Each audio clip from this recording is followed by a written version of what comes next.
Today, we're diving into the topic of responsibility, family dynamics, and how our choices affect the generations that come after us.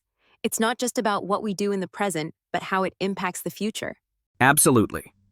It's fascinating how much our decisions today shape the lives of our children and even our grandchildren. Like, the idea that we might not always be able to directly give our children everything they need, but we can still create opportunities for them. Right? And there's this concept that sometimes we don't realize. Our responsibility isn't just about providing material things, it's about setting the right foundations. For example, even if we can't help directly, doing something positive for society can indirectly benefit our children in the long run. Exactly.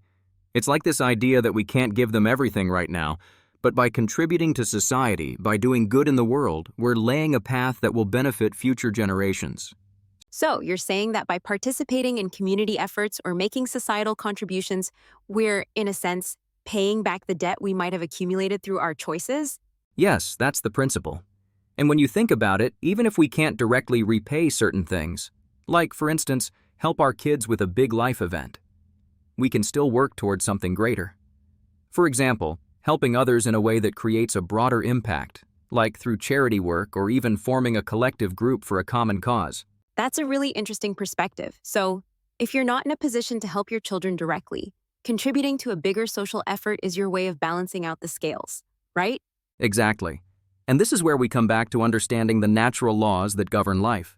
When we live in harmony with those principles, things start to align, and we might find that what we give to society today will come back in unexpected ways. It's almost like creating a ripple effect. Even small actions, like helping others or working together in a community, can help make up for what we might not be able to provide directly to our own families. Right? And that ripple effect extends beyond just material help. It's about wisdom, experiences, and even the things we learn along the way. If we don't share those lessons, then what's the point? The true impact comes from sharing and teaching. Absolutely. But here's something interesting. Many people believe they can't make an impact because they're not in the perfect position, whether it's financially or in other aspects of life. But that's just an excuse, right? Exactly. It's about taking small steps wherever you are with whatever you have.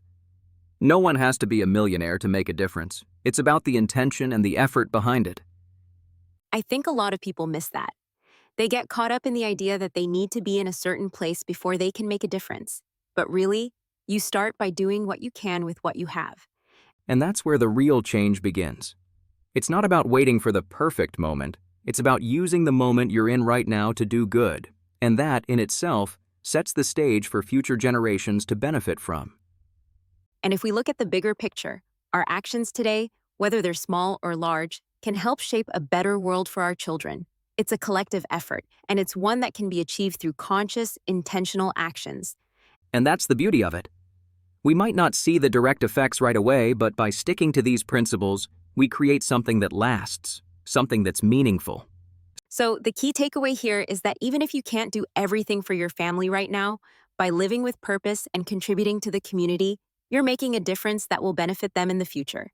Exactly. It's all about understanding the balance between responsibility, giving back, and setting a foundation for the generations to come.